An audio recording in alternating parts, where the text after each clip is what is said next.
In one of my acting classes, we've been working on poems as monologues. The professor, Chris, asked for a volunteer to go up and do their monologue in front of the class, which doesn't seem like a big deal, only we'd just been assigned our poems, so we read through them maybe twice. Performing can make you nervous, especially when you're being graded. Then add to that being the first one to perform, then add to that knowing full well that you don't know what you're about to say. All in all, it's pretty terrifying, but apparently I like being scared because before I realized it, I raised my hand. It was sort of comforting to know that no one else knew their monologues yet either, but this was all still one of the scariest things I've ever done. The poem I have isn't like most of the work I've done in the past. It's dark and gritty and very heavy. It's emotionally taxing, and the substitutions and triggers I have for the different images is just as heavy. I shook the whole way through, and the sentences were all rearranged and paraphrased, but I am very near certain that that was the strongest performance I have ever given. For once, I wasn't focused on the words and making sure I remembered what I was supposed to say, but I was present and connected to what I was saying and what it all meant. This was probably the most powerful lesson I've learned as an actress. Thinking about all of my substitutions is giving me a lot of insight into pretty much everything I can think of, or at least everything I can think of right now, which is mostly this one thing that I've been thinking about a lot lately because of this. It feels enlightening while also terrifying. I can put myself into the moment I'm pulling from. I'm sitting there on a box in a friend's room.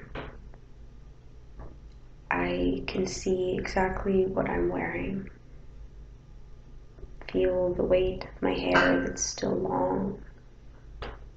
Can feel the coldness set into me from the late fall weather. I can see my one friend with his back to me sitting at his desk. This was during a hot minute way back when that I had a crush on him, so his opinion mattered.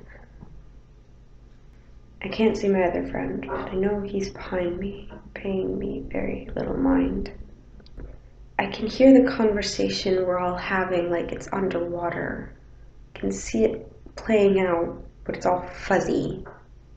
I don't quite know what's being said, just the way I feel about it.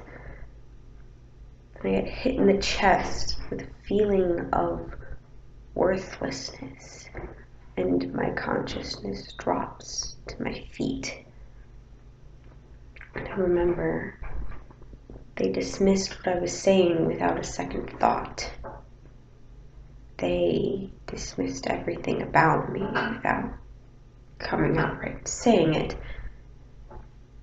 They're talking at me as if everything I've ever thought is completely invalid, and I feel like nothing.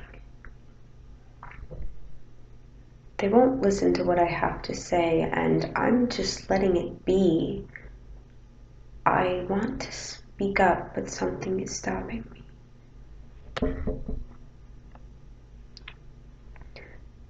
They cast this judgment without being willing to engage in conversation with me. And it occurs to me now that they don't care about what I said. There was no point at which they were actually interested in what I had been saying to them that they were dismissing me for.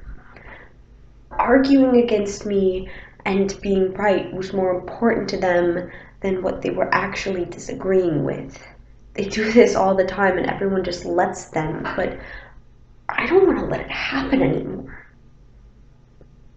This monologue that I'm working on is at that moment when I could stand up and make them listen or just let it be.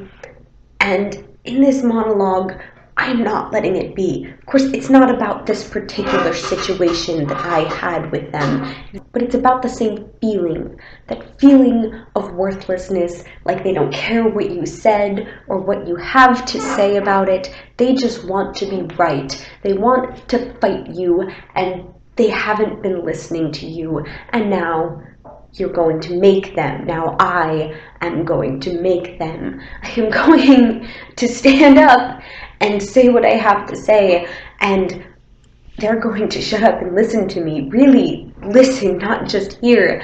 I'm going to talk. And I'm going to keep talking until it actually gets through, because my feelings and what I'm saying are valid, and they need to respect that, and they need to continue to respect that, because I won't let them keep talking at me without talking with me. The professor who runs the scene shop at my school asked me one day why I wasn't a production major. I spent a lot of time doing work with set construction and paint calls, and I do a lot of costume design. I know that to him, asking me why I'm not a production major is a compliment, a seal of approval of sorts. He thinks I'm competent. He thinks I know what I'm doing. To me, it's an existential crisis. Supercalifragilistic existential crisis. There's a lot of performance majors, especially female performance majors, and not a whole lot of roles, especially female roles. All of this means that I don't get cast as often as I'd like to, and every single time it throws me into a whirlwind of doubt. I know I should never do this. No one should ever do this, but each time that I don't get cast, I can't help but think that I'm just not good enough, that I'm not cut out for this, that maybe I'd make a much better carpenter or costume designer. But at this point, it's really too late to change, so now I'm solidified on this path that terrifies me. A lot of times I'll wonder what things would have been like if I had chosen production instead of performance. And then I wonder, would I even have been happy as a production major? Because I feel like I would have missed performing every minute. And I wouldn't be in the classes that are helping me improve as a performer, and I would get cast even less, and I don't think I'd be happy. And I think that's why I'm not a production major. That's how I know I'm on the right track. Because this isn't something that I'm doing because I'm good enough. This is something I'm doing because I absolutely couldn't stand to do anything else. And I think that applies to anything, really. If you feel like that, then that's how you know you're doing what you're meant to. Wow, that was a lot. Hi. So this was a little different than what I usually do. I had a few drabbles in here, I guess. I might do some more videos like this every once in a while. I might not. I don't know, we'll see.